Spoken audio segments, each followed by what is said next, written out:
Au sommaire de ONU Hebdo cette semaine, dans la rubrique ONU et nous, l'Institut des Nations Unies pour la recherche sur le désarmement organise à Kinshasa un atelier sur l'évaluation de la gestion et du contrôle des armes en RDC avec le soutien de la MONUSCO. Également dans la même rubrique, l'Association des jeunes pour la promotion de la culture organise à Goma une conférence débat sur les droits de l'homme et l'engagement citoyen au regard de la Constitution de la RDC en partenariat avec la MONUSCO. Et enfin, la rubrique Focus s'intéresse à la réhabilitation en cours d'une route à Goma. Les travaux sont financés par la MONUSCO.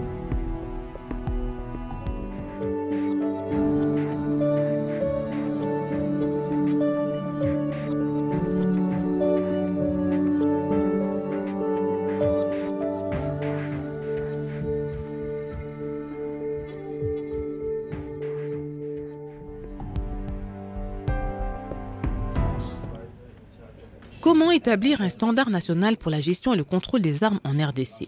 Les experts des Nations Unies et leurs homologues congolais ont planché sur la question dans un atelier organisé par l'Institut des Nations Unies pour la recherche sur le désarmement et la MONUSCO sous l'égide du ministère congolais de la Défense.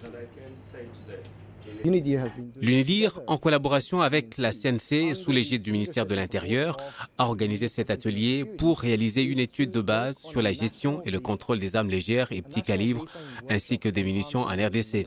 L'objectif est triple. Premièrement, comprendre les pratiques en vigueur par rapport à la thématique grâce à un diagnostic de la situation.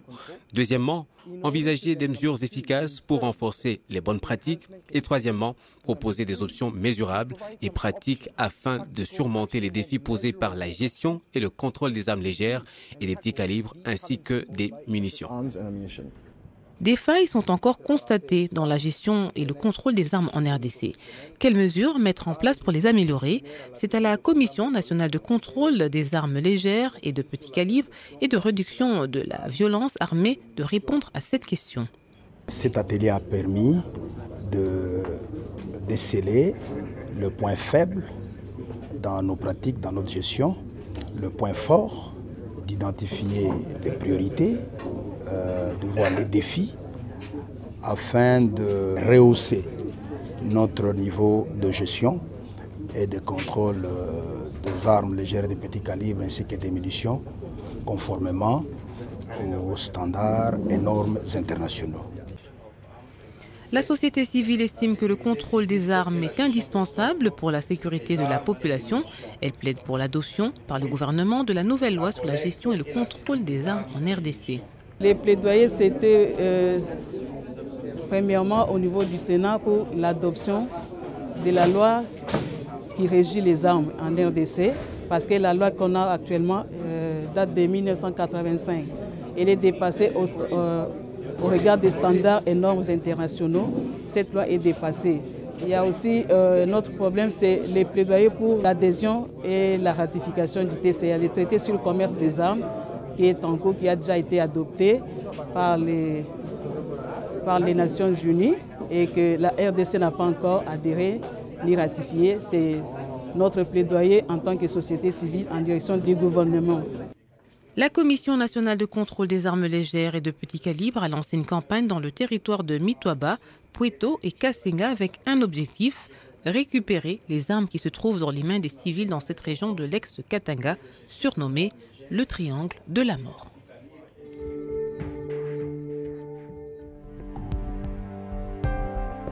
Il m'a été demandé d'exposer sur les 4 pouvoirs pour un engagement citoyen responsable et efficace au regard de la Constitution. Les droits de l'homme et l'engagement citoyen au regard de la Constitution de la RDC. C'est sur ces thèmes que l'Association des jeunes pour la promotion de la culture, AJPC en sigle, a organisé une conférence débat à Goma. Laquelle conférence a été organisée en partenariat avec la MONUSCO. La conférence rentre dans le cadre de la campagne de l'AJPC sur la compréhension du pouvoir et l'engagement d'un citoyen en faveur des droits de l'homme.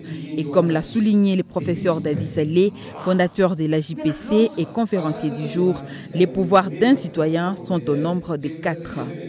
Ces pouvoirs-là, il y a 4 pouvoirs. C'est des pouvoirs intérieurs, c'est-à-dire ces pouvoirs qui permettent à quelqu'un d'avoir confiance en soi. C'est des pouvoirs 2, c'est les pouvoirs qui permettent à tout individu, tout citoyen, d'être capable de réaliser ce qu'il veut, ce qu'il pense en ordre. Le pouvoir avec, c'est le pouvoir qui permet effectivement à tout citoyen pour son pays de savoir qu'il ne peut pas fonctionner seul.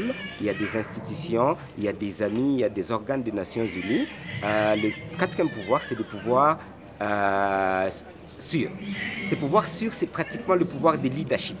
C'est le pouvoir qui permet à quelqu'un de savoir que je peux diriger.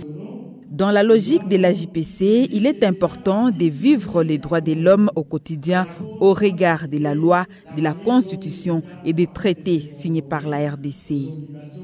En considérant ces 4 pouvoirs, si nous le maîtrisons, si un citoyen le maîtrise, ça signifiera qu'il connaîtra et s'imprégnera plus facilement des principes des droits de l'homme. Il connaîtra sa constitution et ça sera difficile qu'il puisse violer les principes des droits de l'homme.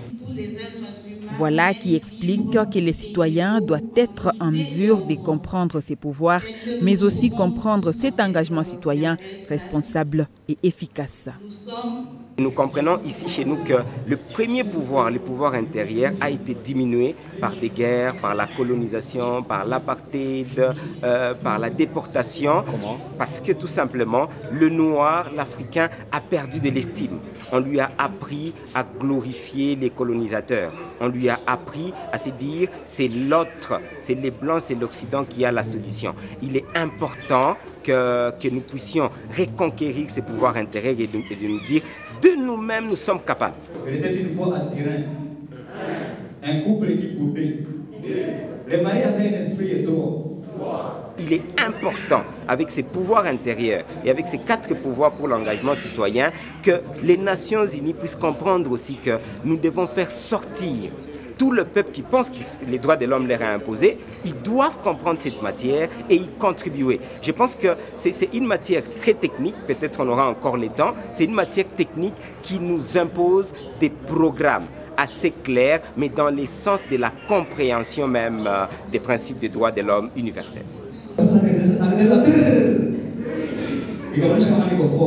L'Association des jeunes pour la promotion de la culture innove en faisant appel à un nouveau mode de campagne pour la défense des droits de l'homme. Ayant comme devise la conscientisation pour l'action, l'association basée à Goma vise l'épanouissement physique, intellectuel et social des jeunes. On fait déjà une ébauche où m'ont aidé déjà à élaguer certains points.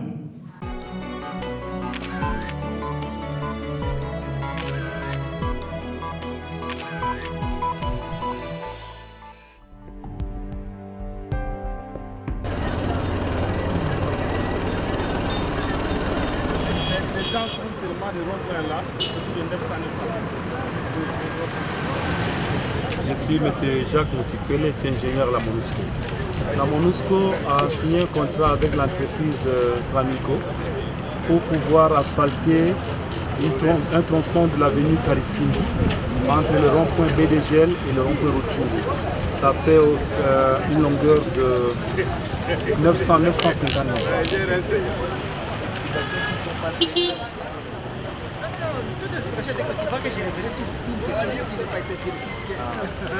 Nous sommes là en face du collecteur qui longe le boulevard Karissimbi. Ce collecteur est endommagé sur une distance de 56 mètres. Le gouvernement provincial se chargera de sa réhabilitation et également du curage de toute la canalisation.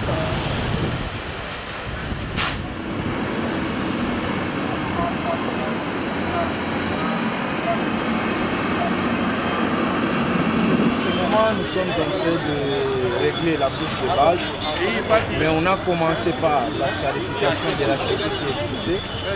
On a enlevé parce qu'elle avait été vraiment. Nous avions scarifié la plateforme, on a purgé parce qu'il y avait des déchets, c'est comme si on jetait des immondices. sous la chaussée. On a purgé cette marchandise, on l'a jeté et puis on a réglé la plateforme. Après la plateforme, nous sommes passés dans la pose de fondation. Moi hapa kabisa ilikuwa hali mbaya sana, lakini tunaona inaanza badilika polepole kufuatana na kazi yenye MONUSCO inaanza kutengeneza barabara hapa. Tunaespero kama usiku kidogo barabara itakuwa mzuri sana na kazi itaendelea.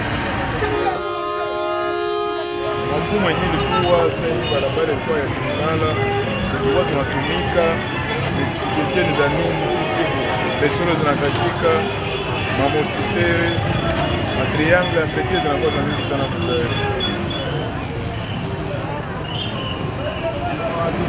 kusema omwe waendeleshe tu, sasa itakuwa mzuri kwa msana, sie pale tutakuwa natembea pia, kumbe itakuwa na tutesha kila saa na bala para poro mbele, wakaendeleshe ile evolution vraiment ni courage. Felicite sana, il faut waendeleshe parce que ni wa parcelle ça vile wanashangaa makatibu, il faut wanaendelesha boulot normal.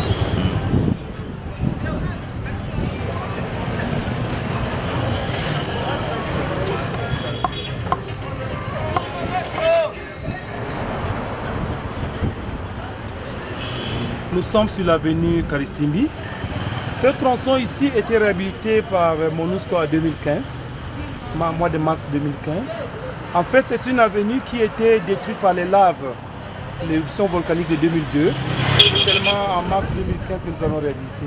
Et c'est le prolongement de l'avenue que nous venons de visiter tout à l'heure. Là, nous sommes en train de faire les travaux d'asphaltage.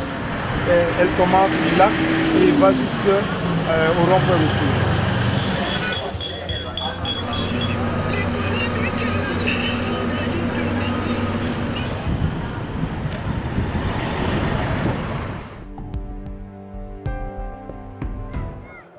Sisi ni mabingwa, tunasema hapana kwa ubakaji wa wasichana kati ya vikundi vya wapiganaji.